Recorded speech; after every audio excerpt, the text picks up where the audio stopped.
Apocalipse 14. Se acharam, fechem os olhos. Senhor, tua igreja está aqui. Muitos de nós, mas nós desejamos que todos, muitos de nós, queremos entender os acontecimentos, queremos entender o momento no qual vivemos, e queremos também viver de acordo com a tua palavra. Algumas coisas estão acontecendo no mundo, nós estamos entendendo que Jesus está vindo, nós não queremos ficar aqui, não queremos ser enganados. Que da tua palavra brote a mensagem que nós precisamos ouvir, pelo teu Espírito Santo. Uma bênção para todos os que nos acompanham, e tantas outras pessoas que gostariam de estar aqui conosco, de nos acompanhar. Pastor Gustavo, a professora Vera e tantas outras pessoas. Eu peço humildemente que nesta hora o Senhor esteja também com estas pessoas. Que o teu livro nos fale ao coração em Jesus, amém. Vamos ler capítulo 14 de Apocalipse, versos 6 e depois os subsequentes. Vi outro anjo voando pelo meio do céu, tendo um evangelho eterno para pregar aos que se assentam sobre a terra, para pregar a cada nação, tribo e língua e povo. E dizia com voz potente, dizendo em grande voz: temei a Deus e dai-lhe glória, pois é chegada a hora do seu juízo. E adorai aquele que fez o céu e a terra e o mar e as fontes das águas. 8. Seguiu-se outro anjo, o segundo, dizendo: caiu a grande Babilônia, que tem dado a beber a todas as nações do vinho da fúria da sua prostituição. 9.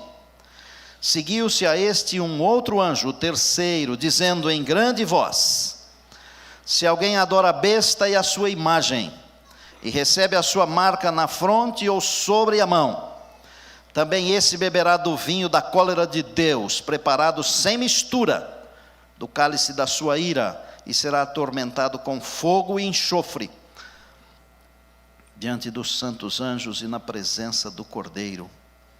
O restante diz: a fumaça do seu tormento sobe pelos séculos dos séculos. Não tem descanso algum, nem de dia nem de noite, os adoradores da besta e da sua imagem, a quem quer que receba a marca do seu nome. 12. Aqui está a perseverança dos santos, os que guardam os mandamentos de Deus e a fé em Jesus. Algumas versões dizem a fé de Jesus.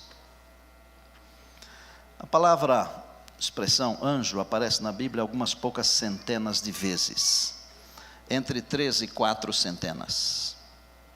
Há algumas coisas impressionantes sobre os anjos. A palavra arcanjo, se referindo a Miguel, se referindo a Cristo, aparece em Judas 9, em 1 Tessalonicenses 4,16. Em Judas 9, no momento da ressurreição do corpo de Moisés. E em 1 Tessalonicenses 4,16, por ocasião da segunda vinda.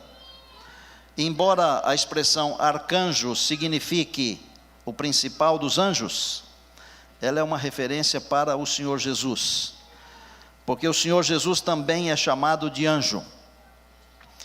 Em Daniel, no capítulo 9, há um momento quando um anjo de Deus sai por ordem de Deus do trono do santuário de Deus para atender e responder à oração de Daniel.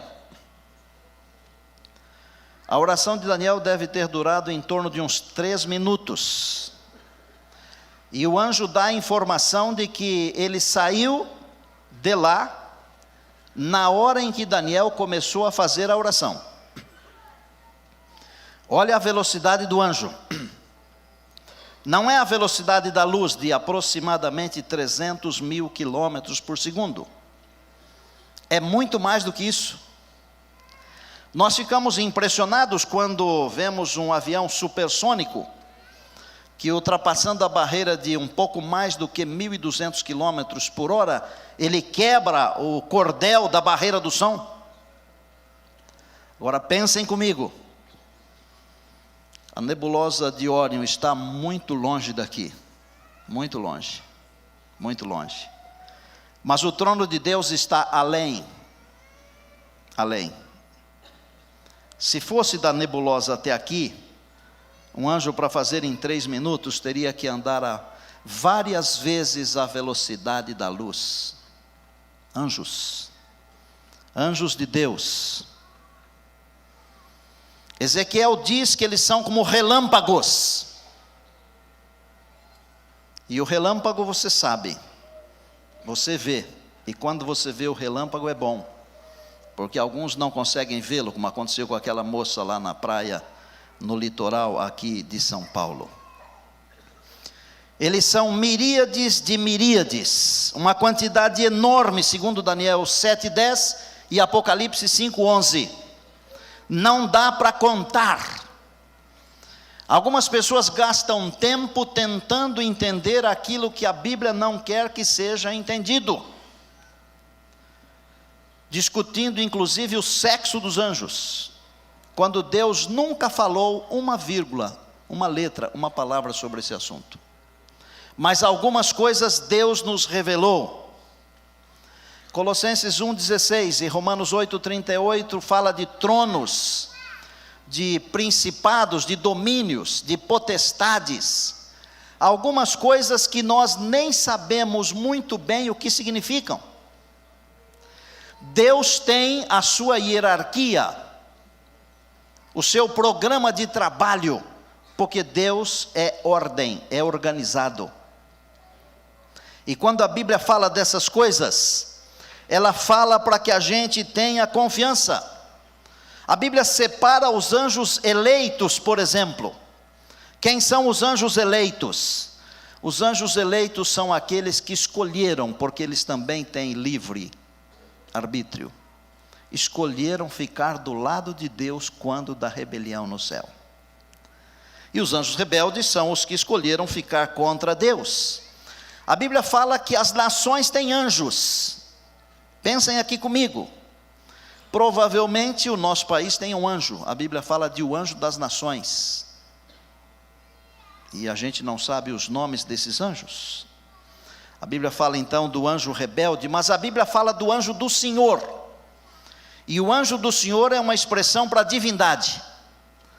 Quando Moisés subiu o monte, está em Êxodo 32, para conversar com Deus e pedir para Deus que perdoasse o povo por ter feito o bezerro de ouro, a despeito de terem feito o bezerro de ouro, Deus falou para Moisés assim: o meu anjo irá adiante de ti. E a palavra diz no Novo Testamento que aquela rocha que andava com eles, que aquela rocha era o Senhor Jesus, aquela rocha era Cristo. A Bíblia fala de um anjo e dá o nome para esse anjo, o anjo Gabriel, está em Lucas 1:19. Gabriel é aquele que assiste na presença de Deus. Alguns nos informam que Gabriel ocupou o lugar que foi deixado por Lúcifer, porque Lúcifer era um desses querubins que ficavam ali cobrindo na presença de Deus, vestido de pedras preciosas. Algumas coisas que são muito valorizadas hoje aqui, Deus vai deixar a gente pisar em cima, como essas coisas que eu acabei de mencionar. A Bíblia fala do trabalho dos anjos. O que é que os anjos fazem? Qual é a atividade deles? Tem muitas coisas na palavra. Eles adoram a Deus, eles se regozijam com os feitos de Deus. A palavra diz que quando Deus criou, as estrelas cantavam, os anjos cantavam, se regozijavam por causa da criação. Eles adoram a Deus, eles se regozijam, eles servem a Deus, eles se apresentam perante Deus. Inclusive há um verso na Bíblia que diz que a gente tem que tomar muito cuidado para não desprezar nenhum dos pequeninos. Foi legal ver o pastor Mateus, o garoto que passou aí e deu um cumprimento para você assim, né? Os pequeninos, mas não são só as crianças. Os pequeninos são os considerados pequeninos nesse mundo aqui. Alguns são considerados grandes, né? Outros são considerados pequeninos. A Bíblia diz que não é para desprezar nem os pequeninos, porque os seus anjos vão diariamente à face de Deus, à presença de Deus. Eles vêm à presença de Deus. Então, os anjos estão a nosso serviço. Eles são instrumentos dos julgamentos de Deus. Eles dão respostas às orações. Eles ajudam a ganhar pessoas para Cristo. Que tal? Vamos dizer aleluia? Vamos dizer louvado seja Deus?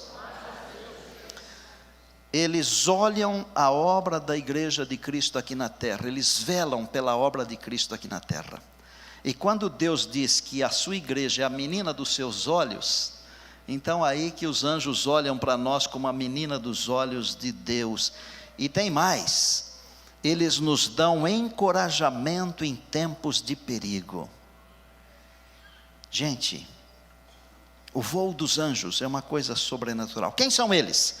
Mantenha a sua Bíblia em Apocalipse 14, mas se você quiser deixar o indicador aí e puxar umas páginas para trás e encontrar Hebreus, capítulo 1, verso 14, se não quiser olhar, eu vou ler para você. A Bíblia diz assim: não são todos eles espíritos ministradores enviados para servir em favor dos que hão de herdar a vida eterna? Os anjos são espíritos ministradores que nos são enviados. Eles têm a missão de nos ajudarem para que alcancemos a vida eterna. É fácil alcançar a vida eterna, meninos? Não sei. De um ponto de vista é muito difícil alcançar a vida eterna. A Bíblia diz que é mais fácil passar um camelo no fundo de uma agulha, que é um lugar estreito. É difícil. Mas para quem acredita no voo dos anjos, para quem acredita no trabalho dos anjos de Deus, é fácil alcançar a vida eterna. Sabe por quê? Os anjos nos ajudam, a fim de que conquistemos essa vida que o Senhor nos preparou, amém?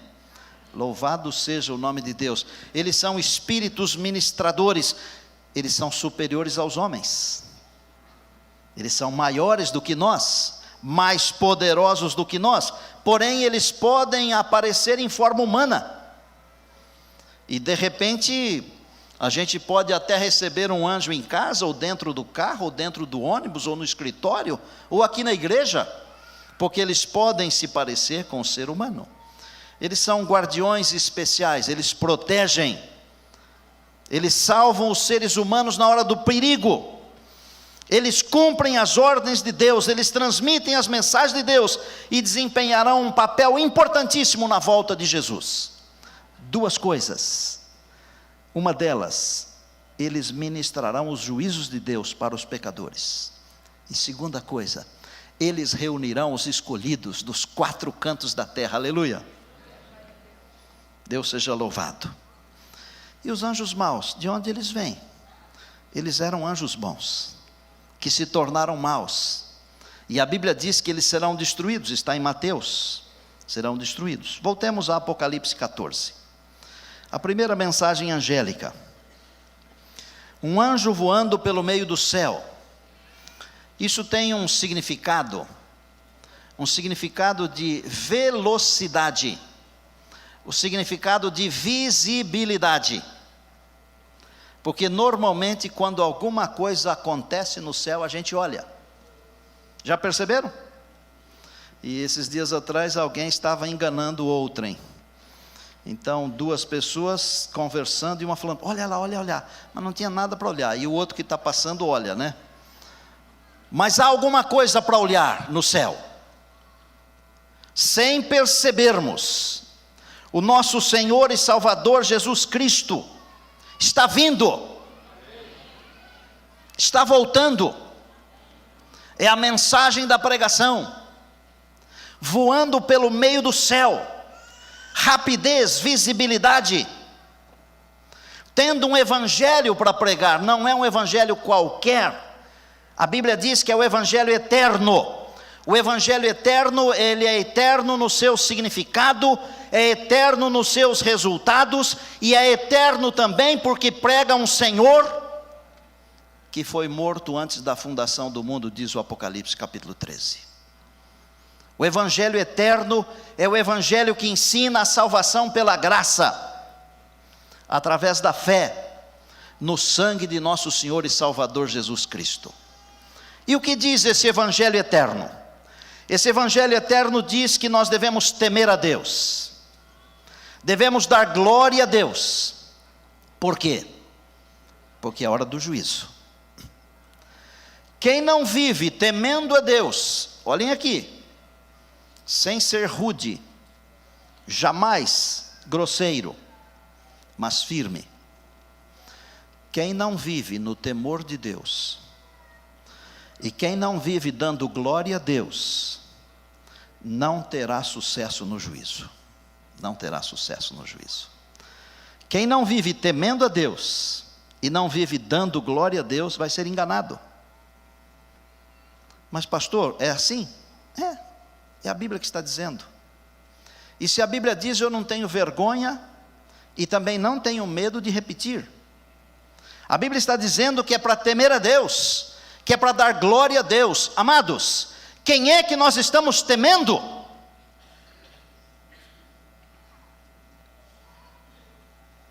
A quem nós estamos glorificando? Será que não estamos glorificando a nós mesmos? Será que não estamos glorificando algum ator, alguma atriz, algum programa, algum não sei o que por aí? Não vou nem falar de coisas assim, né?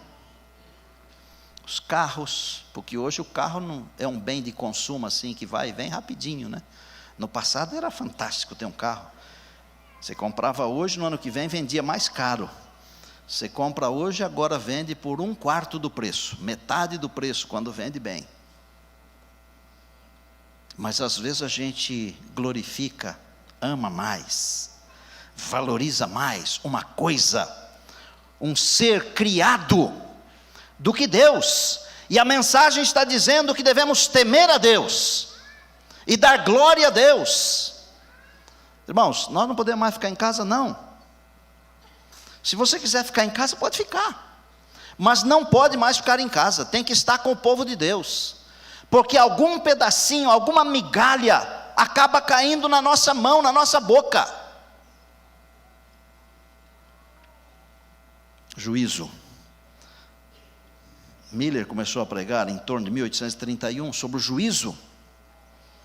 Juízo que provavelmente tenha começado em 1844, a primeira fase de investigação, e que muito em breve termina, porque dentro de pouco tempo o Senhor vai pronunciar uma palavra lá no santuário, dizendo: está feito, acabou o juízo investigativo. Começa a segunda parte do juízo, que é para determinar a pena de cada um, e também para determinar por que um foi salvo e outro não. Vai ter tempo durante o milênio para descobrir: espera aí, mas eu não presto, eu não valho nada, e eu estou aqui? Por que eu estou aqui?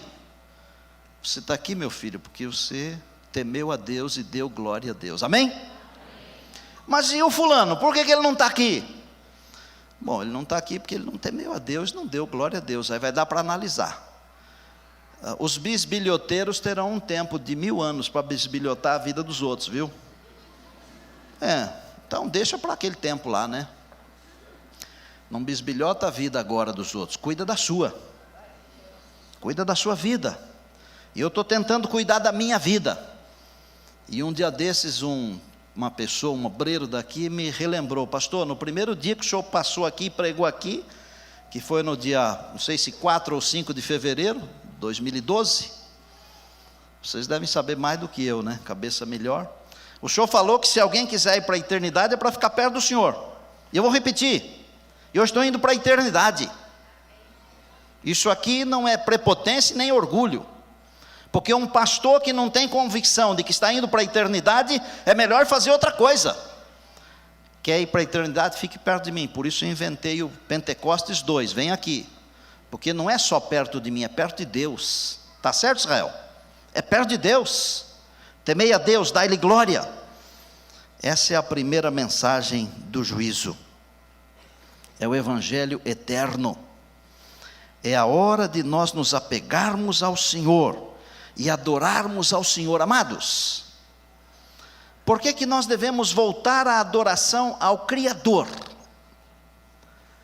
Nós somos criacionistas, não é porque somos adventistas, é porque a Bíblia é criacionista. E eu tenho para mim aqui, claro que isso é meio perigoso, mas eu tenho para mim aqui, que as teorias evolucionistas, elas foram ditadas por Lúcifer, por Satanás, porque é uma maneira clara de peitar o Criador. E para mim é o mesmo princípio que ele estabeleceu lá no Éden, quando ele falou assim, Deus falou que morre? Não morre não, o negócio dele é contrariar.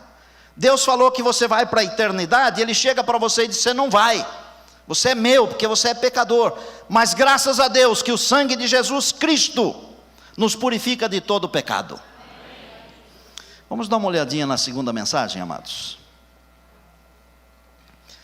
Para fazer uma transposição da primeira para a segunda, eu vou dizer o seguinte: Deus nos disse, pela palavra, que ele, antes do último dia, ele levantaria o profeta Elias. O profeta Elias viveu no tempo de Acabe e Jezabel, no tempo dos profetas. Foi um homem de Deus, que tinha coragem. O profeta Elias também veio na representação de João Batista, que preparou o caminho do Senhor. E o profeta Elias é uma igreja que Deus tem, e eu acredito que é esta igreja aqui, que tem a coragem de viver, porque às vezes a gente pensa que ter coragem é falar. Eu vou dizer para vocês, precisa ter muito mais coragem para viver do que para falar, porque é o viver que vale. Porque a minha maneira de viver fala muito alto, e fala tão alto às vezes que as pessoas não escutam o que eu falo, para pregar uma mensagem do juízo.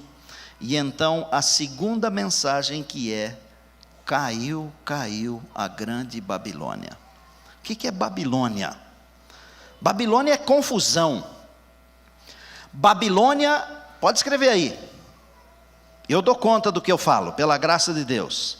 Babilônia é sincretismo religioso, é a mistura da Bíblia com a tradição e com os ensinamentos da própria igreja. Não sei quantos de vocês viram um vídeo que Doug Batchelor, o autor de Amazing Facts, está sendo veiculado aí na internet. É um vídeo onde alguém gravou uma mensagem do Papa Francisco. Essa mensagem foi passada num encontro de pastores carismáticos, evangélicos, pentecostais. Essa mensagem foi levada por um bispo carismático pentecostal, chamado Tony Palmer, que é amigo pessoal do Papa Francisco e, segundo o próprio Papa, há muitos anos. E quando a mensagem foi enviada e passou, todo o concílio ficou pasmado de ver o Papa na tela falando com eles, pedindo, sabem o quê? Paz. Em seguida, o pastor que estava cuidando do encontro, o pastor Ken Copeland, que é o maior carismático dos Estados Unidos, chamou o Tony à frente. E lembram que eu fiz aqui um selfie no sábado passado? Falou: Tony, vem aqui e traz o seu celular. E o Tony foi e trouxe o celular. E o pastor virou de costas para todos os pastores que estavam lá. E o Tony ficou ali, na frente. Falou: grava uma mensagem aí para o Papa. E mandou uma mensagem para o Papa, orando pelo Papa. A Babilônia é quando a gente consegue juntar o santo com o profano. A gente pode fazer isso dentro da própria igreja adventista do sétimo dia, quando junta o santo e o profano, quando junta as coisas desse mundo com as coisas do porvir, é Babilônia, é confusão, não dá certo. Agora, gente, olhem bem aqui para cá, olhem aí para a Bíblia.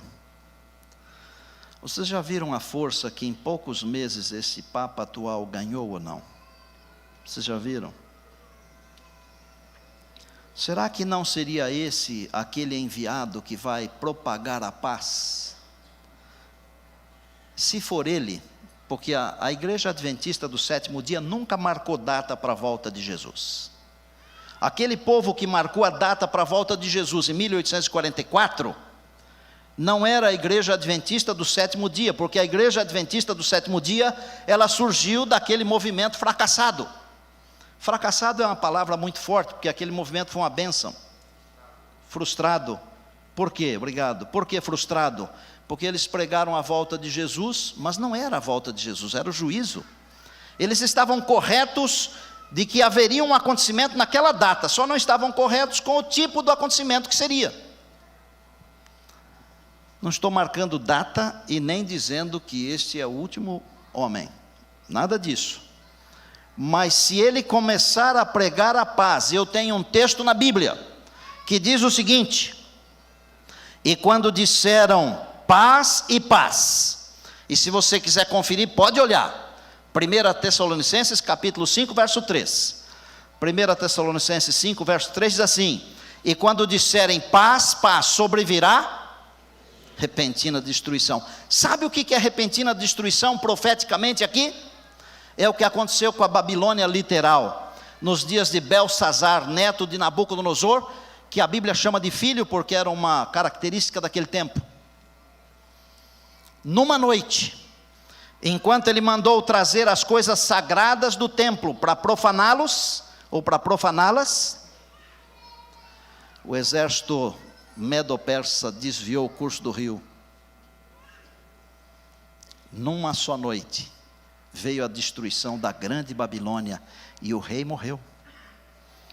Num só dia virá a destruição, gente. A Babilônia vai cair porque está na palavra.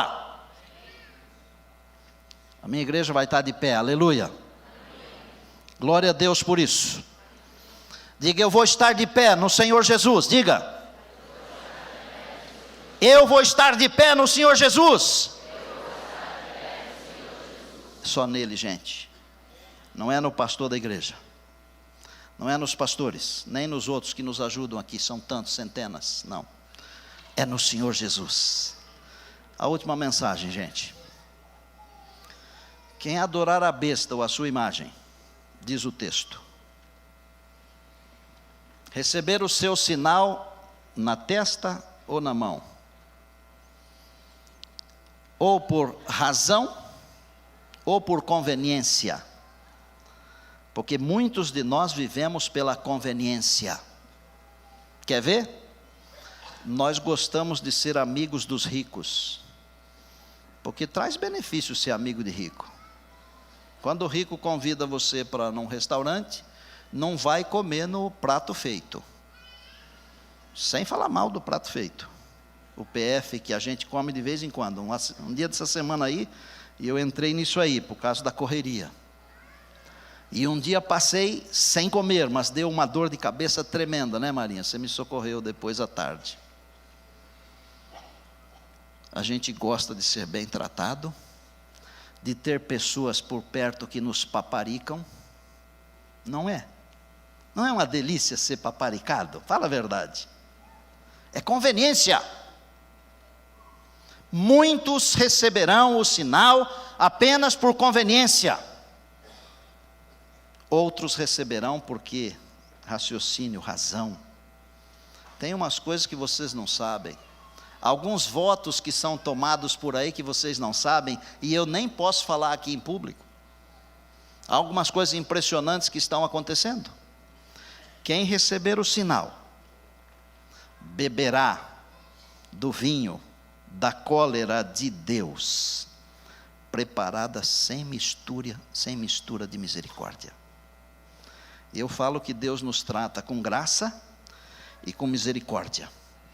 Com a graça, Ele nos dá o que nós não merecemos, que é a vida eterna. Com a misericórdia, Ele tira o que nós merecemos, que é a morte. Morte eterna. Mas os que ficarem contra Deus, vão receber a fúria de Deus, sem mistura de misericórdia. Vocês sabem que tudo é uma questão de imitação. E quase tudo que é imitação é banal, é barato, é pernicioso, e quase tudo que é imitação é pecado. Por que eu estou falando quase tudo? Porque a gente precisa tomar muito cuidado para ser taxativo e dizer tudo que é imitação é pecado. Está certo? Deus tem um selo, a Bíblia diz isso. Deus tem um sinal, e Ele está selando o seu povo. Os anjos estão segurando os ventos dos 4 cantos, para que os servos de Deus sejam selados na fronte, na testa. Não é um selo que dá para a outra pessoa ver, porque é o selo que Deus vê. O inimigo também inventou um selo, e vai selar todos os seus seguidores. E quem receber esse selo, vai então receber também o castigo de Deus. Por quê? Primeiro, porque rejeitou o plano da salvação de Deus, a salvação pela graça, na fé no sangue do Cordeiro de Deus, rejeitou. Segundo, porque preferiu ficar do lado do inimigo de Deus, e Miguel, o grande príncipe, vai se levantar para defender os filhos do povo de Deus. De quem? Desses adoradores, desses que receberam o sinal. Agora imaginem, algumas guerras são terríveis. Agora, guerrear contra Deus, não vale a pena. Nós temos é que receber o selo de Deus.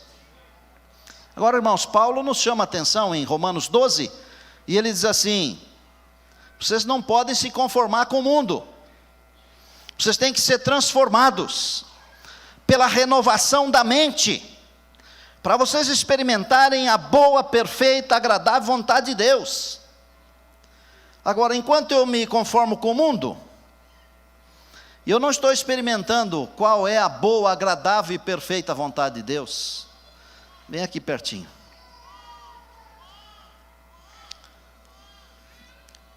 Você que está ouvindo a gente aí, que está acompanhando aqui, você está conformado com esse mundo aqui? Já percebeu que no passado a gente escutava falar de um assassinato, a gente ficava arrepiado, ficava até vermelho. Hoje a gente escuta falar de um monte de assassinatos, todos de uma vez, a gente nem liga mais. Nós estamos acostumados com o mundo, estamos acostumados com esse mundo. E Paulo diz assim: e não vos conformeis com esse mundo. Irmãos, sabe qual é a ideia desse mundo aqui? É dizer, não vou me preocupar com as coisas de Deus, não. A ideia desse mundo aqui, vou me preocupar comigo mesmo, viver a vida. Lamento muito, sabe? Não queria falar o que eu vou falar aqui. Mas se eu não falar, eu chego em casa depois e olho no espelho e falo: Neumoel, covarde. Então eu vou falar, porque eu não quero chegar lá e falar covarde. Alguns de nós estamos conformados com esse mundo aqui.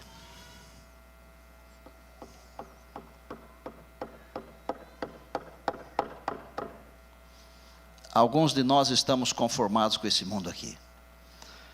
E querem saber o que vai acontecer com quem se conforma com esse mundo aqui? Fica aqui. Nós temos que nos conformar com o mundo de Deus. Nós temos que nos conformar com o mundo da eternidade. Eu tenho que ser muito mais termostato do que termômetro. Sabia? Eu vou terminar dizendo o seguinte: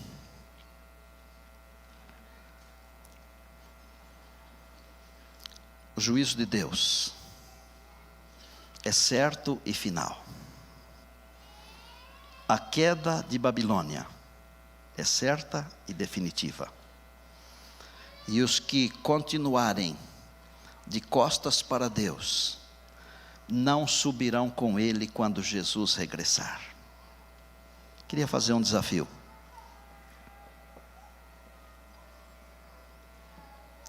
Tem um anjo bem do seu lado aí agora. Não olhe não, porque de repente Deus dá a graça de você vê-lo. Mas ele está aí. Sabe por que ele está aí? Para cutucar você, para dizer qual é o caminho, para aconselhar você. E às vezes, para encorajar você, talvez você já tenha ouvido eu contar a história do momento quando eu fui lá no Hospital Modelo, hoje é AC Camargo. Tinha um garoto morrendo lá, com 3 anos de idade, com pneumonia dupla, derrame de pleura e tudo mais. Febre não baixava, mesmo com os remédios do hospital. E quando eu cheguei para entrar no hospital, tinha 5 anjos do mal na porta. E eu me desestruturei todo. Só não aconteceu comigo o que aconteceu com aquele rei da Bíblia, porque Deus me sustentou. Quando eu entrei no elevador, eu escutei uma voz melodiosa, carinhosa, amável, doce, que me falou assim: não tenha medo, eu estou com você. E repetiu: não tenha medo. Essa mensagem aqui não é para você ficar com medo, mas é para dar uma sacudida, para mexer com você. Deus quer levar você para a eternidade. Deus não quer que você seja enganado. Eu vou terminar com uma oração.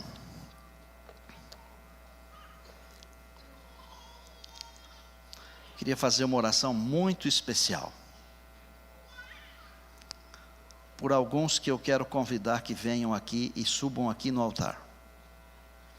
Quem que eu quero chamar aqui? Talvez 2 ou 3 ou 4 pessoas, não muitas. Pessoas que querem se colocar à disposição de Deus para serem usadas nestes últimos dias e para dizer para Deus assim: Senhor, eu quero ficar de pé, eu quero mudar a minha maneira de ser, e eu quero que o Teu Espírito tome conta de mim. É só isso. Se você é essa pessoa que eu estou falando, eu quero que você suba aqui, e não vou chamar mais, uma única vez.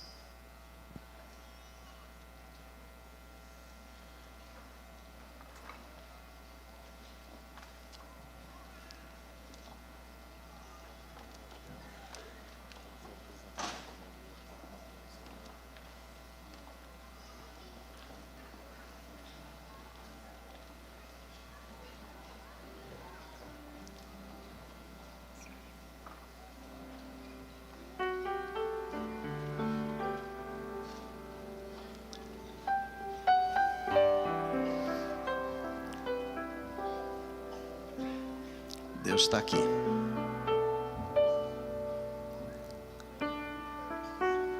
Deus está aqui falando comigo. Mas Deus está aqui também falando com você. E Ele está aí também falando com você. Eu sei disso. O que Deus está me dizendo? Você acredita que Deus pode falar comigo enquanto eu estou aqui no púlpito? Então vou falar para você. Ele está me dizendo que eu não preciso temer, que Ele vai me sustentar. E está pedindo para eu falar isso para você também, que você não precisa temer, vai sustentar você. Não é bom demais isso? Queria descrever o sentimento do meu coração para você, mas eu não posso porque não tenho palavras. Eu sinto a presença de Deus aqui. Senhor, obrigado, meu Deus, pela Tua presença aqui. O Senhor é maravilhoso. Obrigado pelos anjos, pelo voo dos anjos com as suas mensagens poderosas, chamando-nos para uma reforma, para um reavivamento, para que não nos conformemos com esse mundo aqui, meu Deus. Agora, Senhor, faz uma gentileza, por favor, arranca do nosso DNA esse desejo pelas coisas temporais, Coloca um sangue novo em cada um de nós, e que em cada célula do nosso ser esteja escrito: pertence à eternidade. Estamos terminando a tarefa da pregação nesse mundo aqui. Queremos ser usados poderosamente. Abençoa este povo que se levantou, que tomou uma decisão. Abençoa-nos, os pastores, os líderes, a igreja. Usa-nos como instrumentos. Quando tudo aqui terminar, que o Senhor diga a cada um de nós: servo bom e fiel. Nosso pedido não é porque nos julgamos melhores, não é porque temos muita autoconfiança, pelo contrário. O nosso pedido é porque a nossa vida está entregue na mão do Senhor Jesus. A Ele seja a honra, a glória para todos sempre. Amém.